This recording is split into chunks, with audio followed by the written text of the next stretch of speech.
With Virgin Media, you can build up the entertainment and tear down the price. Switch to Virgin Media today and get superfast broadband and TV for just €49 a month for an awesome 12 months. The sale that stacks up. Now on. See virginmedia.ie and check out how our mobile sales stacks up too. T's and C's apply. See virginmedia.ie. 12-month contract. Offer ends 27th of February 2019.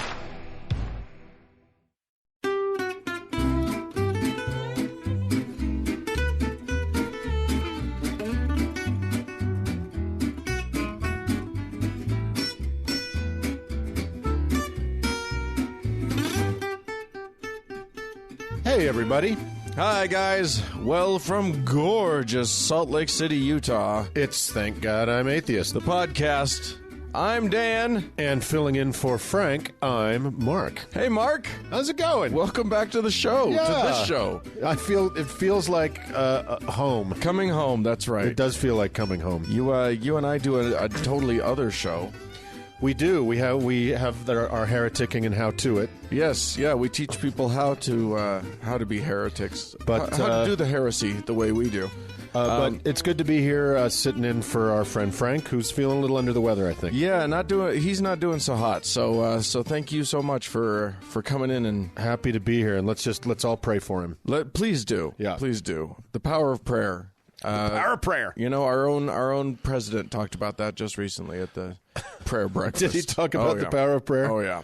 And then apparently recently I also saw that the Dalai Lama tweeted that he was skeptical about the power of prayer. So Really? nice.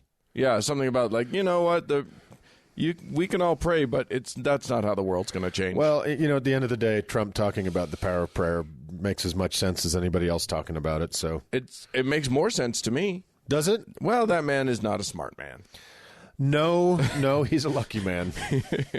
Anyway, coming up on today's show in the latter portion, an interview that I did with one Bart Ehrman, who is an author of The Triumph of Christianity, a book that just barely hit the shelves. It is hot off the presses. Hot off the presses, people. And it's interesting. It's a history of the little cult that we now call Christianity. I don't know. Have you heard of it?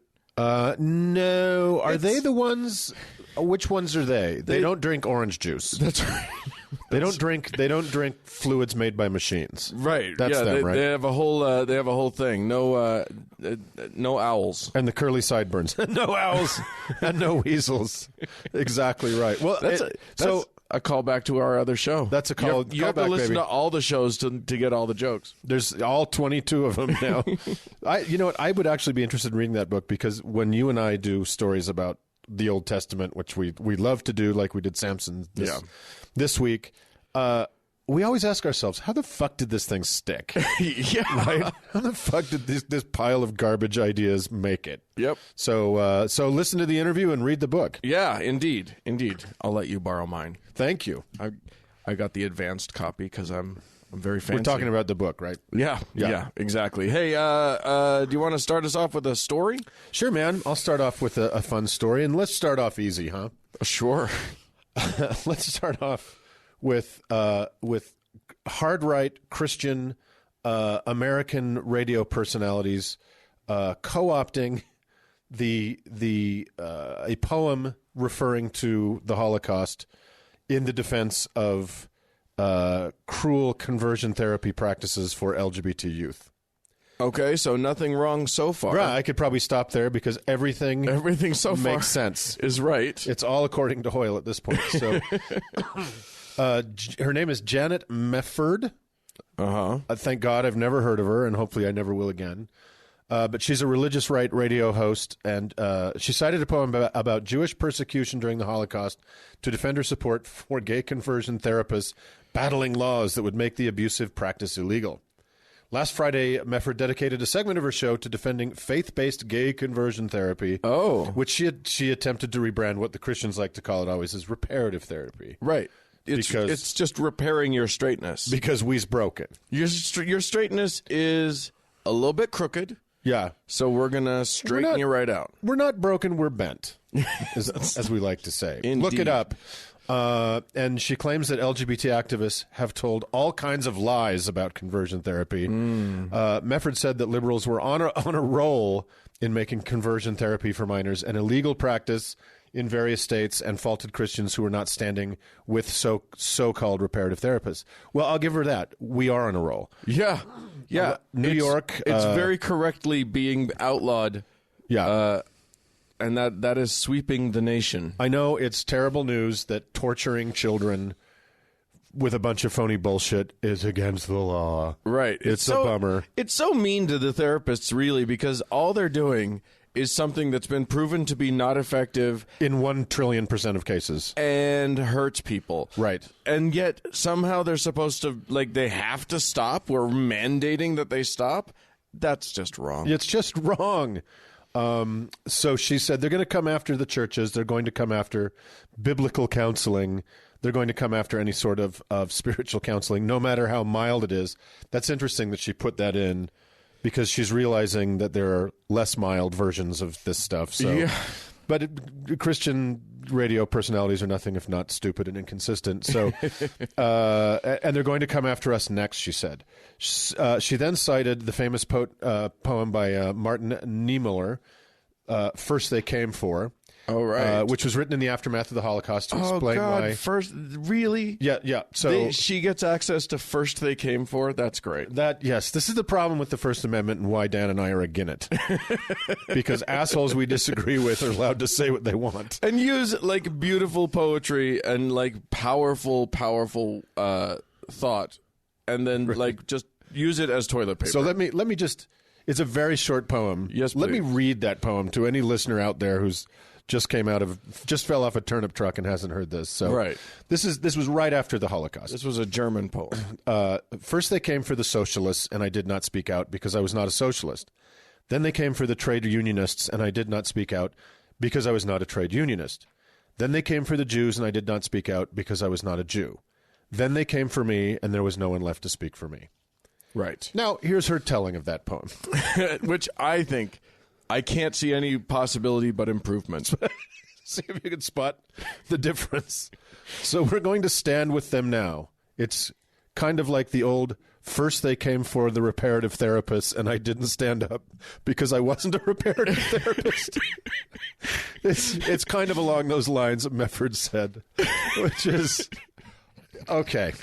So see if you can spot a parallel. I feel like she thought that poem was on the other side of the Nazi question. Right. Okay, reparative therapy is basically an unlicensed bullshit, quack, pseudo-religious piece of garbage that tortures children. Right. Nazis, and adults. That's true. Specifically, it's being outlawed mostly to protect minors. But Right. Yes, but and adults. Nazis also tortured children and adults. Now, I don't know if there's a parallel. Right. But I might refer her to an excellent piece of literature, which was a sketch from That Mitchell and Webb Look, where 2 SS officers are standing in a trench and wondering, are we the baddies? Right. And suddenly just kind of putting together, why do we have a skull and crossbones on our heads? And having a little long dark night of the soul, realizing, oh, we are the baddies. It does seem like her version is the World War II equivalent to first they came for the foot soldiers, then they came for the stormtroopers. Yeah. And I said nothing because I was not a stormtrooper. First they came for the Luftwaffe. Then they came for the SS. And then they came for the Panzers.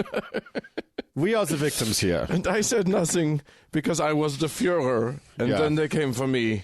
And there was no one else. It is a fraught proposition for anybody to try to take on the mantle of Holocaust meaning at the best of times. And I feel like this wasn't the best of times, and she didn't really pull it off. Kids, don't compare anything to the Holocaust. Just let the Holocaust be its own thing. It's not your metaphor. That's right. That's the answer to that. Especially you idiot woman. Okay. Right. All right, moving on. Speaking of idiot women, well, she's not an idiot. There's a very nice little old lady.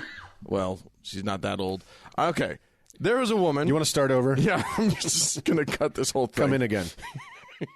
In the fine state of North Carolina, Yes. a state that we all love dearly, there was a woman who worked in the court system who did not want to. She was a magistrate, and one of her duties was to marry folk. Okay. Yep. You know, she's a justice of the peace type of person, but she was a Southern Baptist. Oh. Or is a Southern Baptist.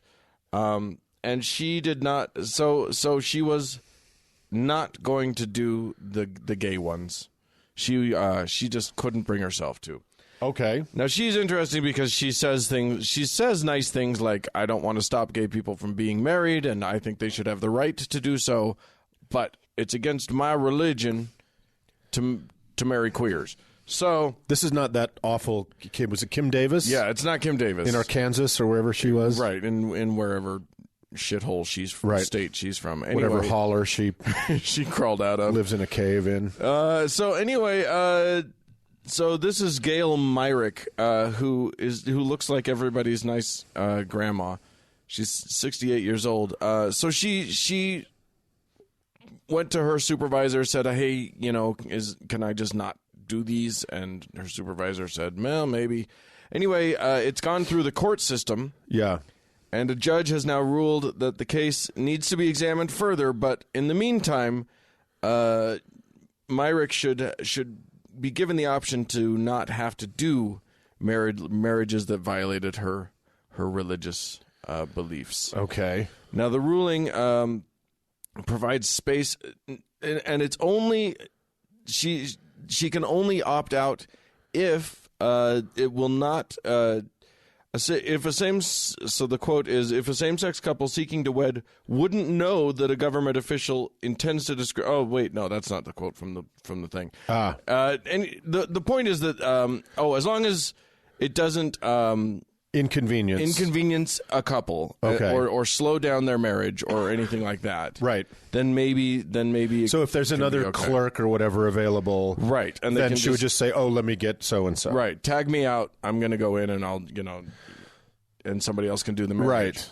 Well, I mean, obviously it's bullshit that she is in a position where she can do that. Right. But this is what I always wonder about these conscientious objectors to other people having rights, like cake makers, like florists, like clerks of courts, right, etc. Is okay. You can make a big old stinky poo out of this and probably end up getting slapped with 200-something thousand in legal fees, like Kim Davis did.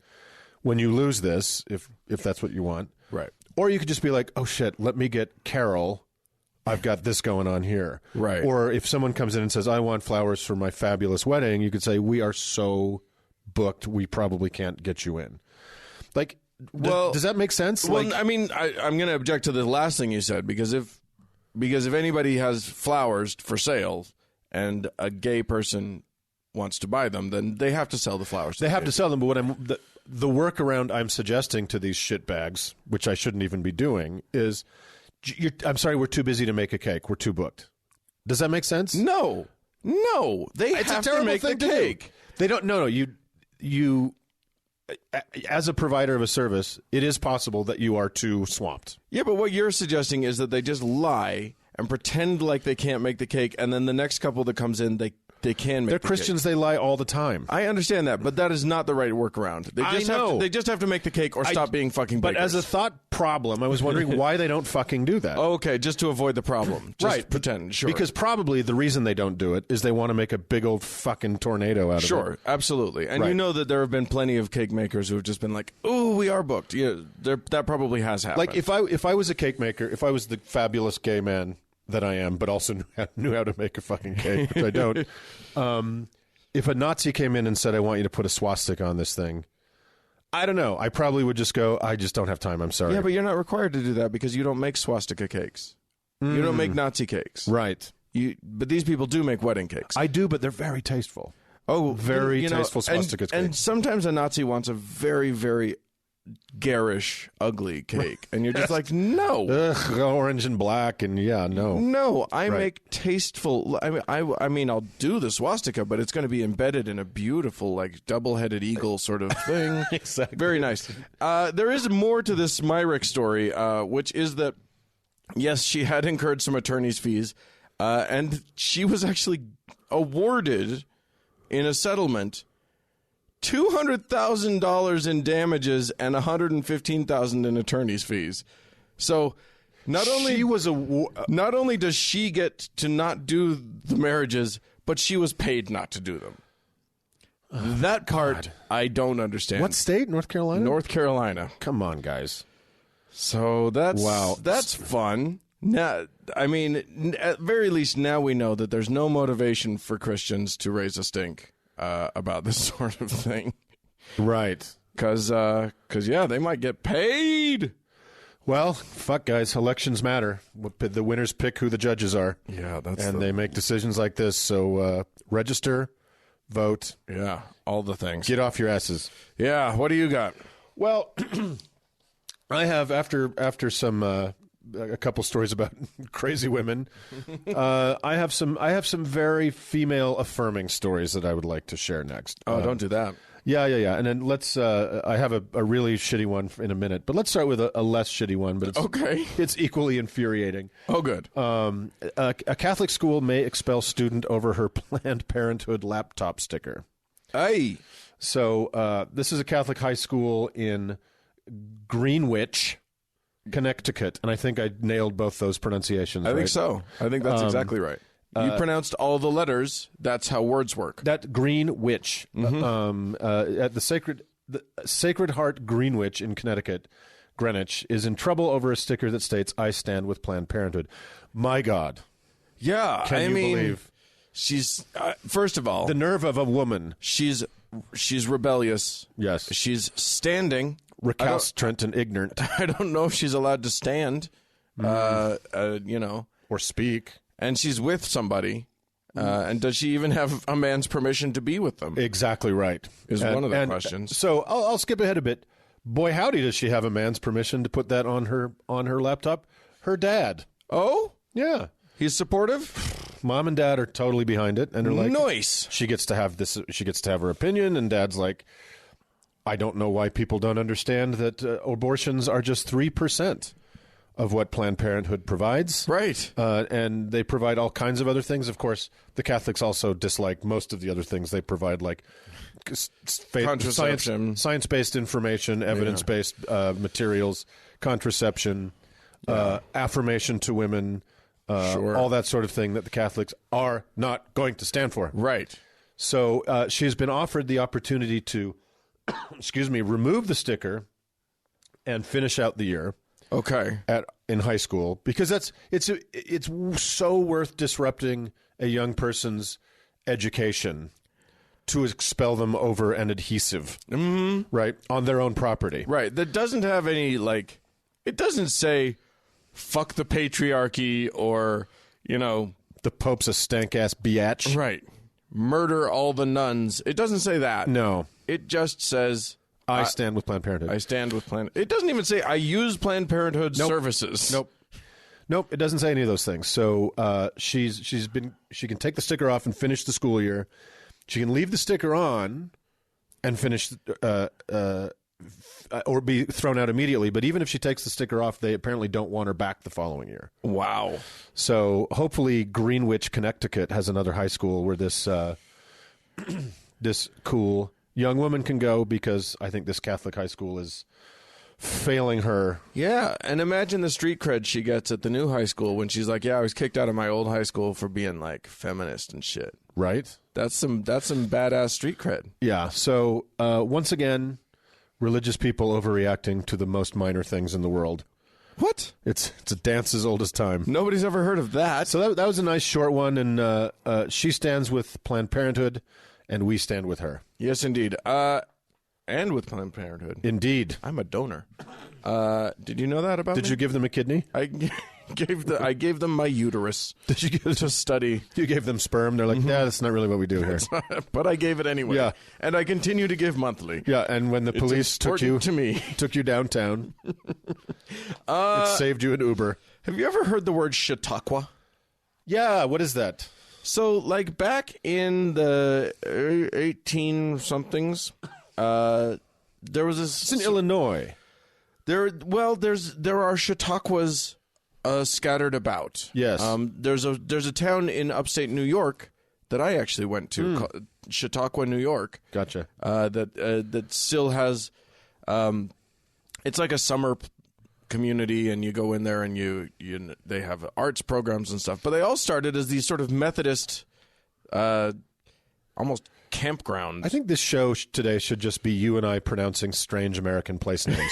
Don't you think? I think that's it. I think we've hit upon it. It's what the people want. We like to give them what they want. Yeah. So anyway, this concept of a Chautauqua, these sort of Methodists that would go out and just have revivals in pretty places or whatever, has given rise to a few towns and stuff around the country. One of which is Bayview, Michigan. Bayview, Michigan, as its name might suggest, is on a little bay right on the lake there, and apparently is quite lovely. It's a little obvious. Right? Yeah. You could be a little more creative. So, two guys who live in a town called Salt Lake City. Right. Yes, indeed. Anyway, this place has, obviously it's no longer a campground. Now it's a lovely community. It's got beautiful houses, most of which are summer homes for fairly well-to-do people. Mm-hmm. And none of which can either you or I purchase. Okay. Nor can most of our listeners, because since we don't have all that fat Jew money? Since that's one of the reasons. Right. Since 1947, there has been a bylaw in Bayview forbidding anyone from buying or even inheriting a home there who isn't a practicing Christian. No. That is the Lord's own truth right there, really? My friend. Yeah. In a proper town? Like a town? In a town. It is a town that is run essentially by a like a homeowners association sort of thing. The Bayview Association is kind of the ruling body over this town, and they have this rule that's been in place since 1947, and it's problematic. There's a lawsuit in play that's happening right now. How is it possible that it has not? This bullshittery has not been tamped down between now and 1947. Well, it was actually strengthened in the 80s. Do the math. That's like 30 years ago. Yeah, or something. So, yeah, hold on. Just carry the 4. We don't do math. Yeah. It was strengthened actually in the 80s, I think, and now it's under a lawsuit. In part because current owners, this article that I read from The Guardian had an interview with one guy who owns a place there. His parents owned it. He loves it. It's his most precious place. Yeah. It's his happy place. He can't will it to his wife or children, they being Jews. No shit. He can't even Yeah. That is crazy. Yeah. So the ACLU, the American Civil Liberties Union, basically considers this lawsuit a slam dunk. They anticipate this law changing quickly. But amazing. Again, I can't believe it stood for all these years. Yeah, it's kind of remarkable. This law, it bears noting, officially took effect at the same time it was introduced together with a white-only clause. Oh, my God. and then that was eliminated a decade later. Okay, so that... Oh, yeah. So it's no law. So the white-only part was eliminated. For a while there was a Catholics only got 10%. There was a quota. Couldn't get over 10% Catholic. That was eventually dropped. Wow. But the Christian-only requirement has been soundly reinforced. That is crazy. And I first of all, I can't believe that in the HOA bylaws there isn't a subsection that would have mandated that man be stoned to death for canoodling with a Jew. Yeah, right? But maybe that, maybe they didn't know that part of the... Or maybe that was, that was there. That's one of the ones that was there, and then they got rid of it. Jeez, that's crazy. Yeah, it's weird, and I bring it up just to remind everybody, we're not there yet. Well, right, we're still not there yet. And there was another attempt, and I don't know what's happened with it. I haven't followed up with this, but the founder of Domino's Pizza, who's a hyper-conservative Catholic, remember he wanted to build a town called Celebration or something? In Florida. Yeah, and it was going to be all Catholic? Yeah, that was built. Oh, did it happen? Yeah, but I think it didn't turn out the way he wanted it to. We should do a follow-up of that. Kind of like when you order a Domino's pizza. And that doesn't turn out the way you intended it to. Yeah, what you ordered is not what you get. You know what? I will not have you shitting on Domino's Pizza. Are they a sponsor? I want them to be. If then they better hurry up. Yeah, they should. Before you say anything more. Well, that's some Chautauqua bullshit right there. Yes, it is. Yes, it is. What do you got? Well, Dan, I know that you don't like TGIA to be a political show necessarily. We certainly don't shy too far away from it. We have to address the new reality of the great religious revival going on in this country. Under the greatest religious leader of all time. Oh. One Donald John Trump. That man. Yes. Yeah, I've heard of him. The pastor-in-chief, the living embodiment of the 7 deadly sins that has been rallied roundabout by every Christian right wackadoo and pew filler in this country. Yeah. So, yeah. Now he's really embodied the gluttony part pretty well. Super embodied the gluttony, the wrath, sloth. Does golfing count as sloth? Well, if you don't walk, if you literally swing from the golf cart, I think it is pretty fucking weird that Donald Trump probably gets more exercise than I do because he golfs 9 times a week. Right. So people probably have heard of this. It's 1,200 scandals a day, but one of the more recent ones was this guy Rob Porter, who was called the staff secretary. It's a very specific job in the White House. A fairly senior aide in the White House. Very senior aide. So he's like the second in command to the chief of staff. # Donald Trump has AIDS. It's okay. So now you really derailed me there. Sorry about that. And I hope that's true. So there's the chief of staff of the White House is kind of the co-president. It's one of the most powerful positions in the world. Right. Because you control who comes in, who has access, and what information comes in and out. Yeah. And the staff secretary is the guy who handles that the information. So to handle that information, much of which is at least sensitive, some of it is extremely top secret, like the top is top secret stuff. All of the classifieds. You have to have a security clearance. And the security clearance is granted to you after a process that the FBI conducts. Right. Now, if you have anything in your past that is compromising, and these questionnaires that people fill out, I can't remember what the form is, F-86 or something. This form I think that's a fighter jet. It's the invisible fighter jets he was boasting about. This form is very, very, very detailed. Right. And they interview the people surrounding you. Yes. They interview everybody. Right. If you have an unpaid parking ticket in your teens, they're going to find it. Right. You have to say every time you've used any drugs, who was with you when that happened, et cetera, et cetera, et cetera. So if you have something a little more egregious than you smoked weed in college, let's say you beat the shit out of 2 of your former wives who have restraining orders against you. Okay. Sure. Let's just game this out. Okay. The FBI is going to find that out. Yes. Then especially if the wives are very willing to talk about that. Right. And have photographic evidence. Right. And we can talk about some hilarity of that photographic evidence. Not that she was wrong, but what? Nothing's funnier than a picture of a beaten woman. The cover story he came up with is hilarious. Oh, okay. So this was found out about this guy. The FBI reported it to the White House, and the White House is like, whatever. Mostly because it's obvious that is not a disqualifying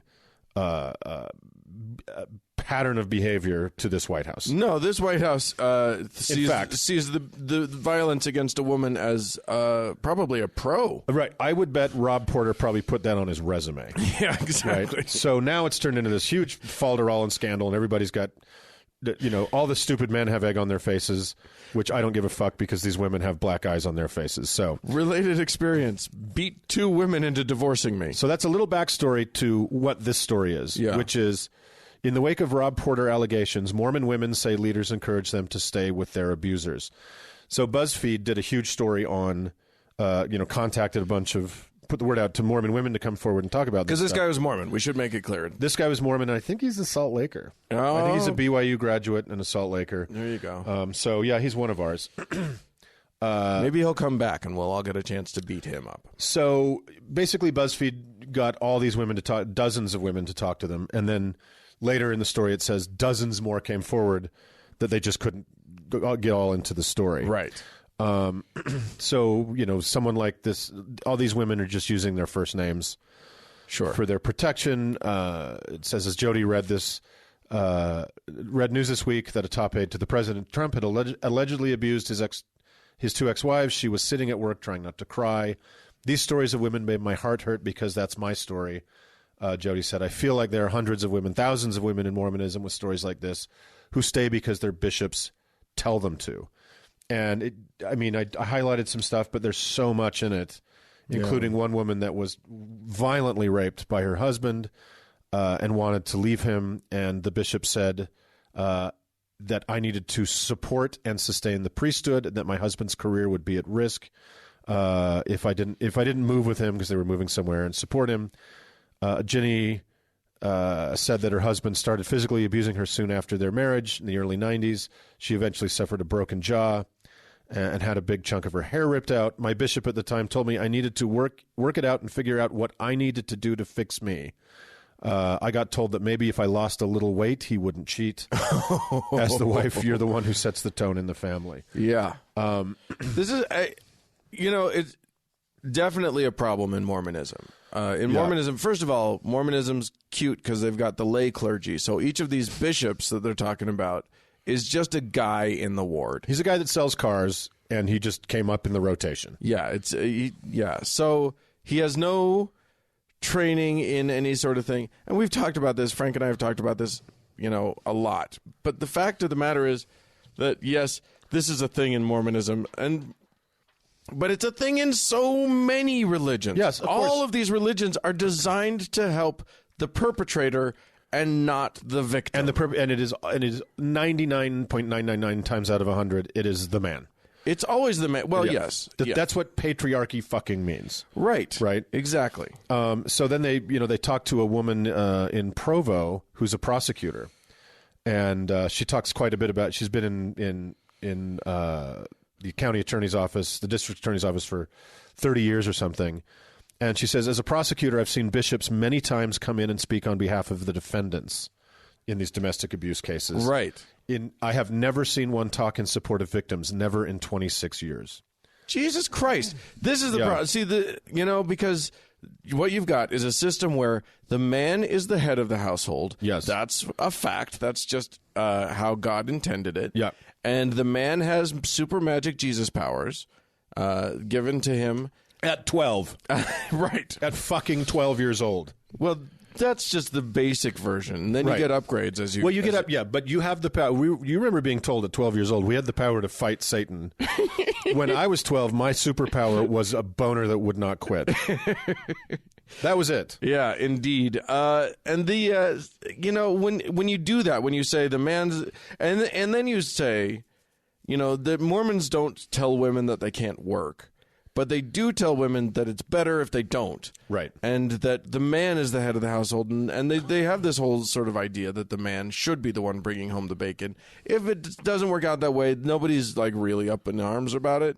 But once you set that up, yeah, and men are the pillars of the community and whatnot, yeah, suddenly when one of them, and this is the same guy that they've all been going to church with every week, and they like him, and he gave that really good lesson the other a few months ago in priesthood meeting or whatever. Yeah. And then this wife comes to the bishop and says, this guy beat me. Right. Again, this guy with no training. This guy with no training is going to say, well, but what about your family? You don't want to break that up. Yep. He's such a good man otherwise. He's such a, maybe we can fix this. Yeah. instead of, oh shit, he beat you? What can I do for you? Right, and in the case of Rob Portman at the White House, he wasn't in the White House yet, but he used to be the chief of staff for Orrin Hatch. Oh, right. And he was told, and during that time, one of the wives was told by the bishop, his career in conservative politics is too important for you to interfere with.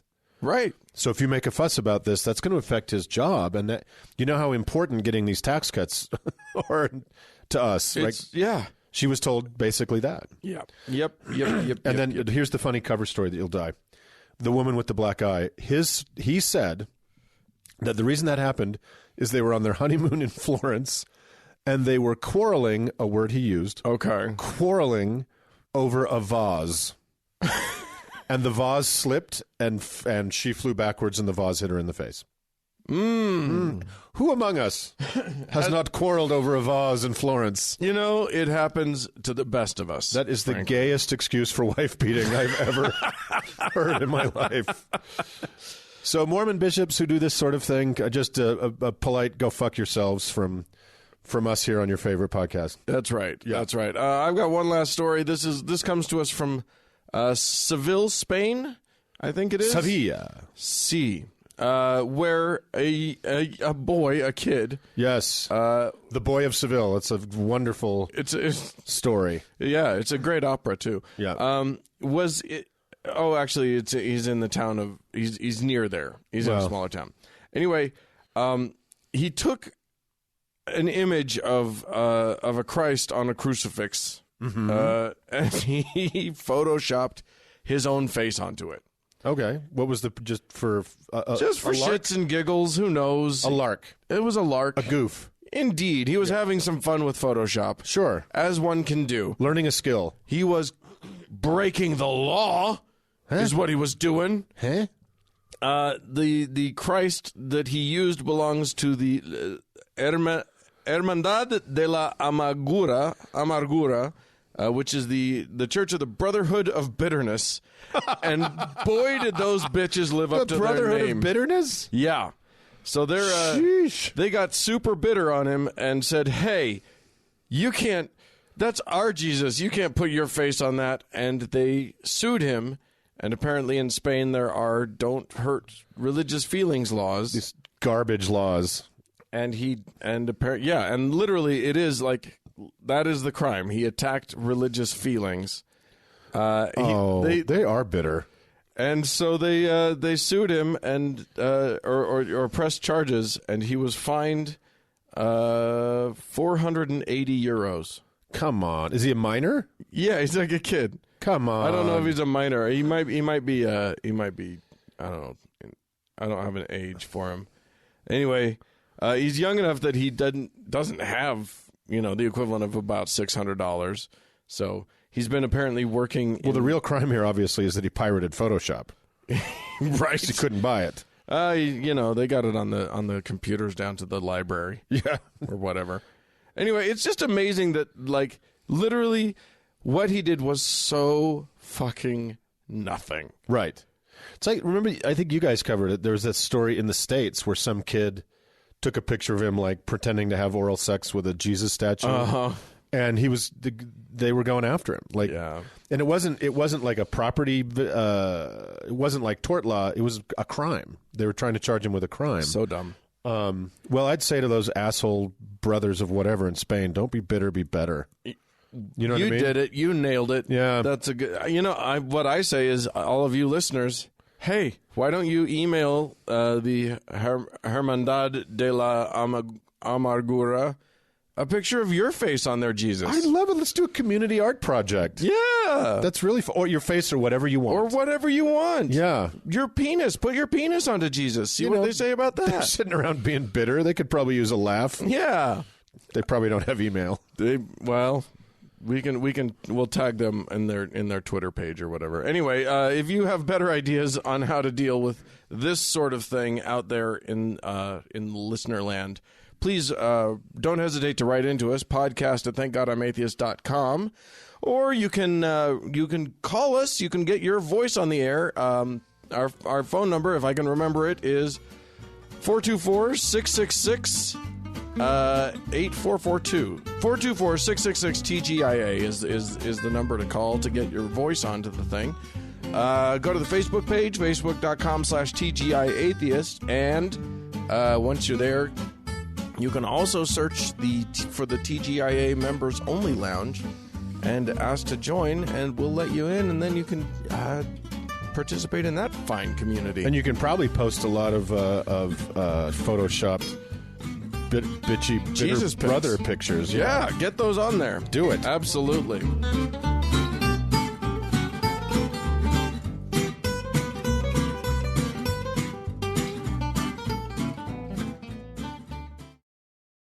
Well, okay, so Mark, you are not Frank.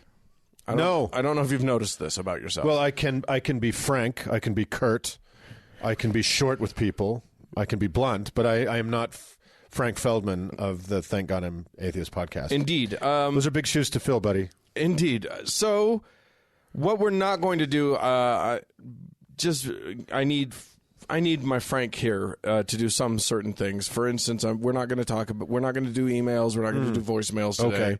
Okay. Just because that's a Frank thing. Frank bears that burden.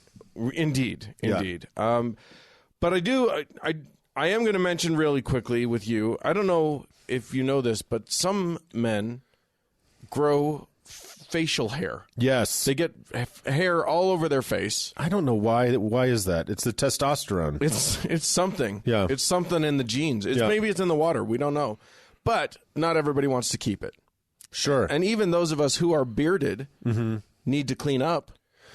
Well, Leviticus forbids rounding the corners of your beard. Well, which is why we atheists need to do more of it. Yeah, so proceed advisedly. Right, indeed. So what we're talking about here is Harry's, which is a mail-order, subscription-based shaving company. Yeah. And they're great.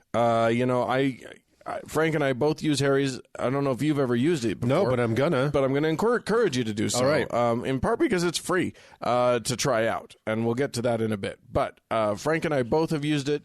It's a really smooth shave. Yeah. You get a 5-blade cartridge. None of the stuff you don't need. It's not going to vibrate. It's not going to it doesn't have a lubricating strip because the news is that's all just like gimmicks. Right. And this is just good shaving. So you're going to get a great shave at a better price than you're going to pay in the thing. And it comes to you. You don't even have to go to the store to get it. So you're never going to be without. So if you want to, you can go to harrys.com/TGIA and you're going to get your free trial set. And that includes a weighted ergonomic razor handle, 5 precision-engineered blades.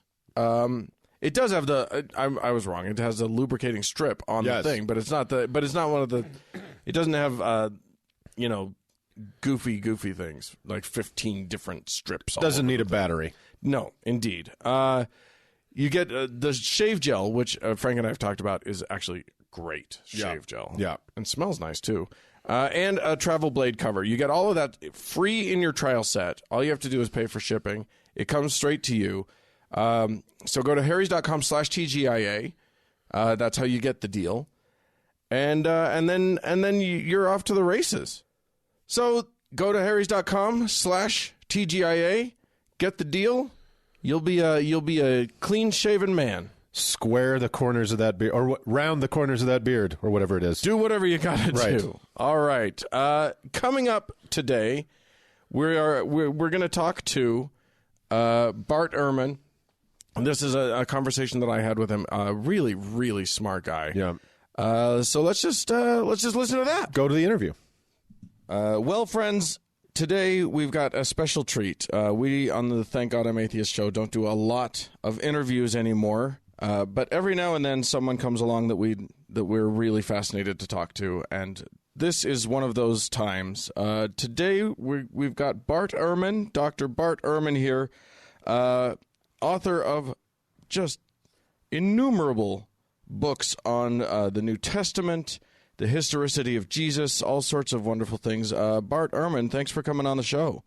You're welcome. Thanks for having me.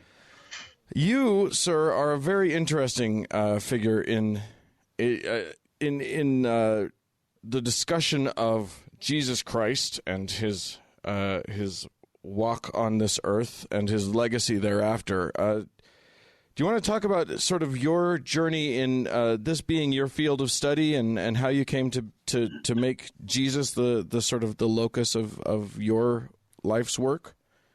Well, yeah, I mean, it's a little bit unusual because most New Testament scholars are, of course, committed Christians and church people, and I'm not. I'm an agnostic, atheist, but you know, like almost everyone else in this field, I started out as a Christian. I was raised as a Christian, and when I was in high. Oh shoot. Bart, can you hear me? I've lost you. You lost me. Okay, yeah. So now you're back. You just we froze up a little bit. So maybe you can start again with just talking about being. I'll start the whole answer over again. Great. Do you need me to lead you in, or can you just launch in? No, I can just launch in. But I'm wondering why we got cut off there. Yeah, it just seemed like a bit of a lag.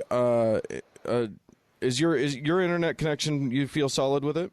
Yeah, I'm good with it. All right. Well, we'll just assume that it was just a fluke. Okay, good. Yeah, so I'm a bit of an oddity because most New Testament scholars are themselves Christians and committed church people, and I'm not. I started out though as a Christian, which is how I got interested in the field. I was raised Christian. And then in high school, I had a born-again experience and became a fundamentalist Christian. I went off to a fundamentalist Bible college, Moody Bible Institute in Chicago, and did a degree there. And I got interested in the study of the New Testament out of religious reasons, because I wanted to know what God had told people, and the Bible's where He told it. Yes, indeed. So I absolutely got into it for religious reasons before I became an atheist. Fascinating. You know, it's so funny because I think a lot of people, obviously we're atheists here, but we still do a show that is largely centered on religion and society. I think those of us who leave the church often want to stick around and think about it and talk about it. It can become quite a fascination. Well, I went to a conference a few years ago, to the American Humanist Association conference, and everyone there was agnostic and or atheist, and I was surprised because the conferences I normally go to are conferences with scholars of biblical studies, but at this American Humanist Association meeting, I had never been to a meeting before that talked so much about religion. Yeah, that's a real thing. So you've left the church. But you're still make your studies of Jesus. You believe in a historical Jesus, is that correct? That's right. I think there absolutely was a man, Jesus, who lived at one point and was a Jewish teacher and considered himself to be a prophet who was crucified. I think the basics of the stories, the history that people know about, I think the basics are probably true. Well, and that brings us to your new book, which isn't about Jesus himself, but is about the rather meteoric rise of Christianity from a tiny little Jewish cult into the dominant Western religion. Right. Yeah. So this the book has just come out. It's called The Triumph of Christianity, and that's exactly what it's about. The question driving the book is if the New Testament's right, and on this point, I don't know how it could be wrong. I mean, right after Jesus' death, there weren't very many people who believed in him. In the New Testament, there are 11 men and a handful of women, so maybe 20 people. These are lower class, illiterate day laborers from a remote part of the empire. And the question in the book is, how is it that by the beginning of the 4th century, there are 3 million Christians? Indeed. How do you get from 20 people like that to 3 million. And so that's what I try to explain in the book, is how this happened. And then, eventually, of course, Christianity becomes the religion of the Roman Empire and becomes the religion of the entire West and takes over Western culture. And so it's a really important question, and it's a particularly intriguing one. Yeah, I was particularly interested. I loved reading your story about being in Athens and standing where Paul stood at the Areopagus. I don't know how to pronounce that. And realizing that Paul won. Yeah. Well, there he is, talking to a group of philosophers who, and telling them about the resurrection of Jesus, and they're just kind of rolling their eyes, and they're not. It's not like they're challenged or threatened or anything. They're just kind of amused. And he's standing on this craggy rock that is called the Areopagus, Mars Hill, and it's right between the Areopagus is still there. It's just this rocky crag. It's right between the Agora, the famous Athenian Agora, which has all these cultural works in it, including temples and stoas and things. And up above, you can see the Parthenon on the Acropolis. This fantastic Greek culture on either side.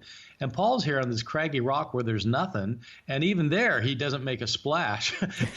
and when I was standing on that rock looking down and looking up, I thought, oh my God, Paul actually won. He defeated the massive civilization of Greece and Rome, and it's quite an astounding story. Is Paul do you think Paul's influence? Obviously he sort of dominates the New Testament. Do you feel like Paul's influence was what really launched Christianity? Well, I talk a lot about that in the book, and I talk about, was Paul the founder of Christianity, or did Paul start Christianity? And I think the answer to that is no. I mean, Paul was persecuting Christians before he became a Christian, and presumably these Christians believed something. So the Christianity was around before Paul. But I think the real difference that Paul made was that he was the first, maybe the first to realize, and certainly the first to propagate the idea that if somebody was a pagan who worshipped many gods and they wanted to become a follower of Jesus, they didn't have to become Jewish first. If they were a man, they didn't have to get circumcised. They didn't have to follow kosher food laws or observe the Sabbath. They could remain Gentile without becoming Jewish. And I think that opened the floodgates for the possibility of pagans, who made up 93% of the world. I think opened the floodgate for pagans to come into the church. Yeah, I suppose telling people they didn't have to cut part of their penis off would be a big plus. Well, if that's the requirement, you're not going to get masses of converts.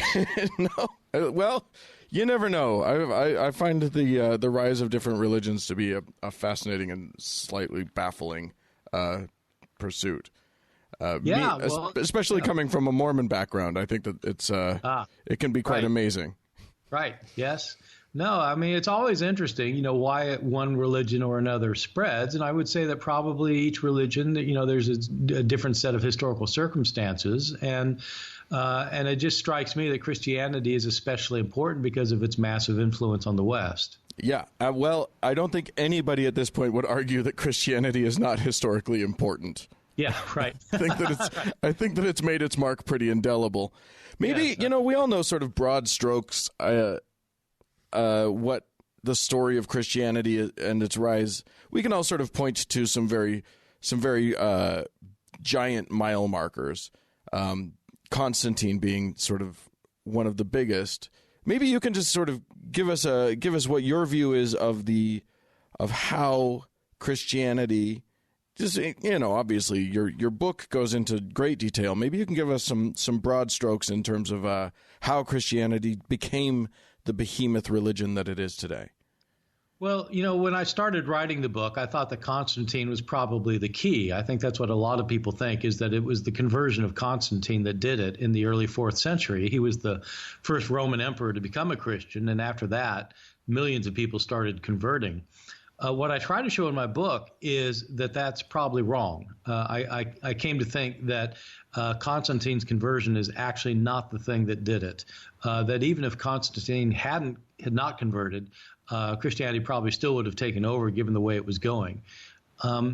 So again, it is a kind of a long story, so I won't get into the whole thing. But I will say that there was something different about Christianity that really affected its spread. Or two things I argue in the book. One is it was the only religion in the Roman Empire that was trying to get converts. The other religions just didn't care whether you converted to worship God, their God, the way that they did, because everybody was a polytheist. And if you wanted to worship a new god, you just started worshiping that new god. You didn't have to stop worshiping the other god. And so there was no reason to try and convert anybody because all the gods deserve to be worshiped. I see.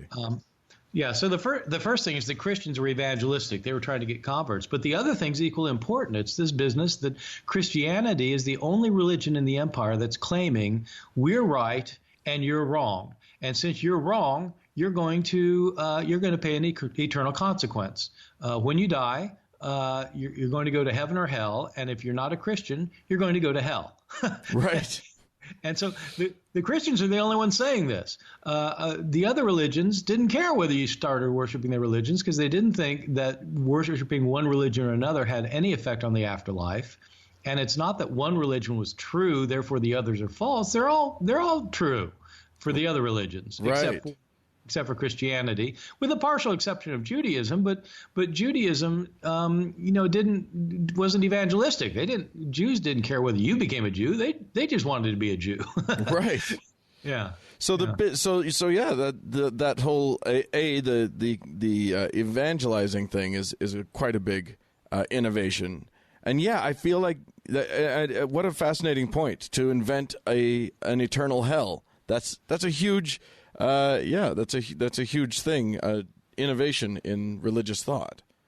Well, and to say that, there were of course there were people throughout history who thought something's going to happen in the afterlife, and there were people who thought that if you're really a rotten schmuck, you're gonna pay a price afterwards.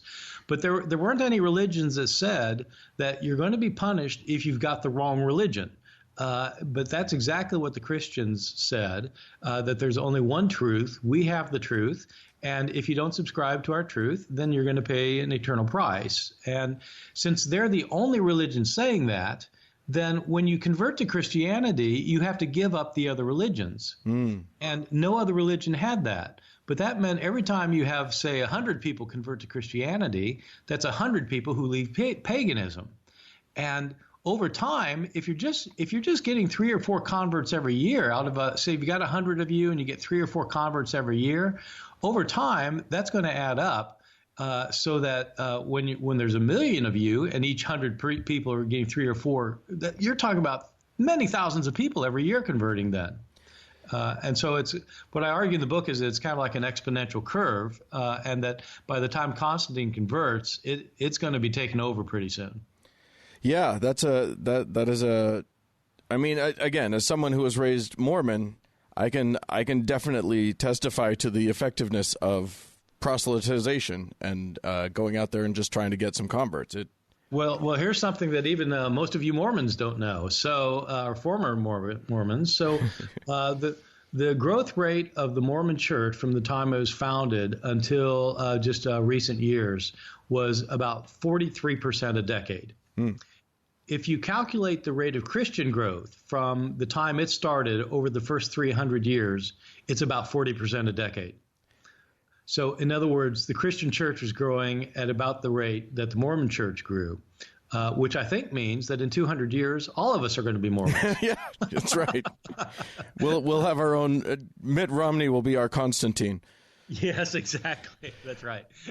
So, one of the things that you talk about a little bit that you touch on in your book is the losses that the world experienced when Christianity took over. You wrote a really interesting quote. You said, one of the things that we lost was a world that separated religion, ethics, philosophy, and myth into distinct spheres of human thought and life. And that to me really hit home. That felt like a very real loss. Well, yeah, I know. And the thing, Well, okay. So when I talk about loss, I talk about that, and I also talk about, of course, there's loss of all sorts of pagan culture. I mean, statues and temples and shrines, buildings, literature just got done away with, and masses losses there. But then also there's this loss of religious diversity, where you've got hundreds and thousands of religions in the Roman Empire. And people who followed these religions really were committed to them, and they got wiped out. Right. And so you not only lost those religions, but you also lost the commitment to religious diversity. Christianity was not a big believer in religious diversity. They believed in one truth, not many truths. And so all of that together makes for a pretty big set of losses, I think. Well, and it sort of gives birth to the era of the battling truths. I mean, when you look forward into the rise of Muhammad and his new religion, Christianity sort of was the stepfather, of that kind of thinking.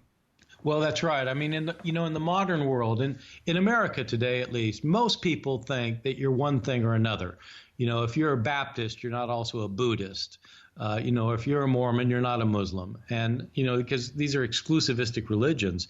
But the idea of insisting on an exclusivistic religion, that didn't spread around the world at all until Christianity came. The only thing kind of like it was Judaism. But again, I mean, Jews, they were distinctive. And Jews said, look, if you're going to be Jewish, you can't be pagan. But that was just a religion of a small minority of people who weren't interested in convincing anybody else. So it's really Christianity that brings to the West this consciousness of exclusivity.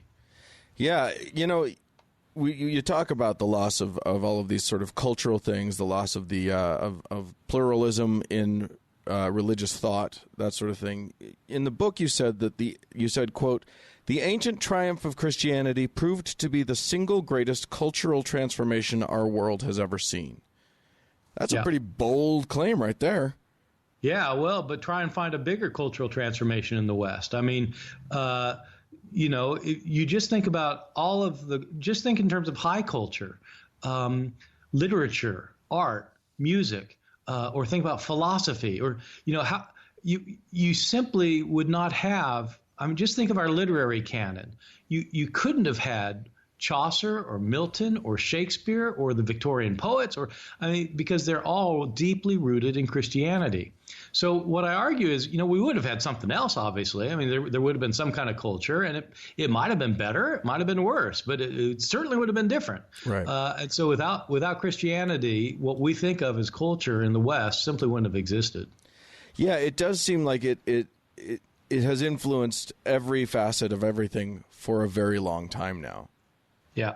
Do you see a similar cultural revolution happening, sort of late 19th, early 20th century, as enlightenment or as new thinking comes along, as new atheism starts to burgeon? You open your book with a 19th century poet.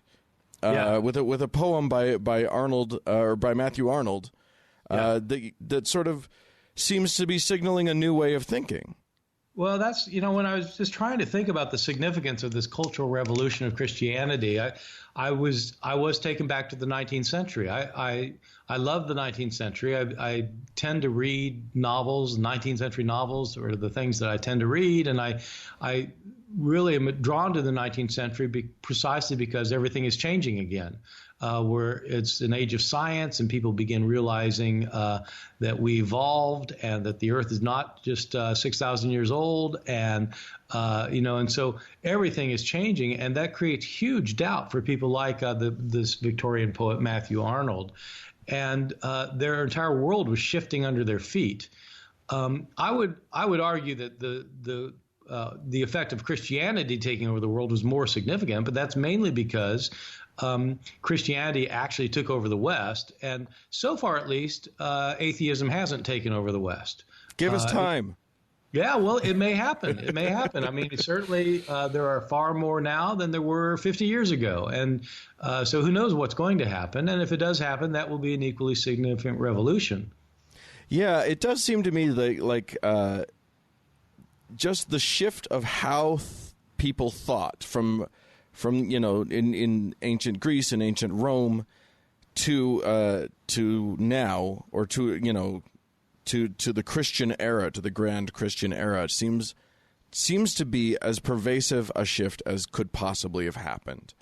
Well, it shifted. You move from kind of Greek rational thought to, in other words, how do you know if something is true? Well, in Greek rational thought, you have to use your reason, and you have to figure it out, and you argue it out, and you look at the evidence, and you draw a conclusion. When you get to the Middle Ages, how do you know something is true? Well, if God says so. That's a big difference. That's a pretty major shift. That's about as giant a shift as you can get. And it seems to me, to probably most of my listeners, that seems like a huge, giant backwards move. Well, it can seem that way, but even in the Middle Ages, when you have serious philosophers and theologians, these are people who actually do understand Greek philosophical thought, and they apply it to Christian theology. But the basis for truth does begin to be different. And so I think maybe looking at it from a modern scientific point of view, it could look like it was a backward move, and some people would certainly understand it that way.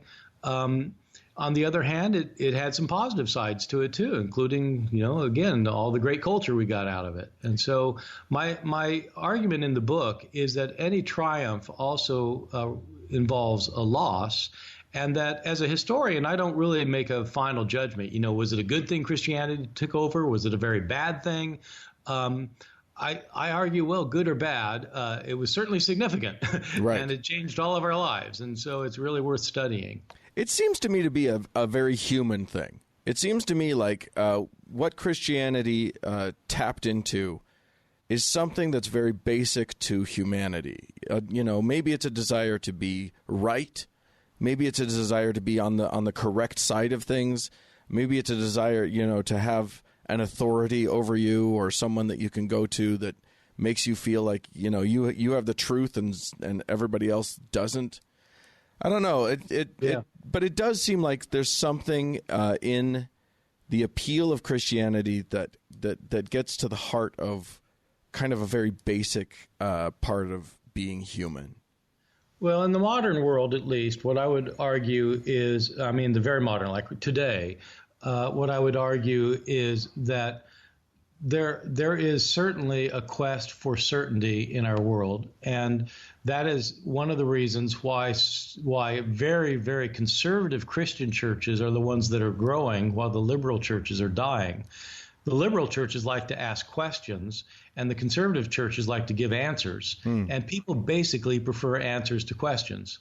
And so the people who have the certitude, the ones who know what the truth is, they're the ones that seem to be attracting more followers in the modern period. It does seem that way. So your book is out as of today, is that right? That's right. Came out today. Well, congratulations on it. It'll be available pretty much all the places that one would find a book. It's Simon & Schuster. Thanks so much, Dr. Ehrman, for coming on the show. We really appreciate it. Well, it's been my pleasure. Thanks for having me. Yeah, and good luck to you. Okay, thanks very much. Bye-bye. Well, wasn't that fun? Yeah, what a great interview. Very, very informative. That guy knows his stuff. Yeah, so I might have to read a book. I know. It's hard. Ugh. All those words and whatever. It doesn't even have pictures. I know. That's rough. Yeah. Anyway, do go get his books. All of them if you want to. Hey, thanks again to Bart Ehrman for coming on the show. Thanks to you, Mark. Yes, sir. For filling in. Boy, what a treat it is to have you. Well, it's so good to be back, and we wish Frank well and a speedy recovery. Indeed. If you, ladies and gentlemen, would like to participate in the conversation, if you have anything you'd like to let us know about, you can do so by writing into us. podcast@thankgodimatheist.com is the email address to write to, or you can leave a voicemail That's 424-666-8442, 424-666-TGIA. That's 666. That's like the devil, and then TGIA. Oh, my Lord. It's like our show. What have I been drawn into here? Indeed, we're very bad. Yes. So do that. Go to the Facebook page, facebook.com/TGIAtheist, and click that like button. And while you're there, do the TGIA Members Only Lounge. That's a fun thing to do. Speaking of the Facebook, thanks so much to Mackenzie for all of her hard work on the Facebook page. She's kind of amazing. Kind of awesome. Thanks to Danny, Sarah, and Amy for their work moderating the Members Only Lounge. You've got one. Why don't you? Yeah, thanks to the Red Rock Hot Club who did their cool gypsy jazz. It's so fun every time I hear it start the show. It sure as fuck is. Yeah. And also thanks to Gordon Johnston for the use of his music, although we didn't use it this time. But you know what? He's a great guy. Thanks anyway. He is a great guy. And thanks to you, fine listener, for tuning in. We sure do appreciate it when you do. Yep, bye-bye. Bye, everybody.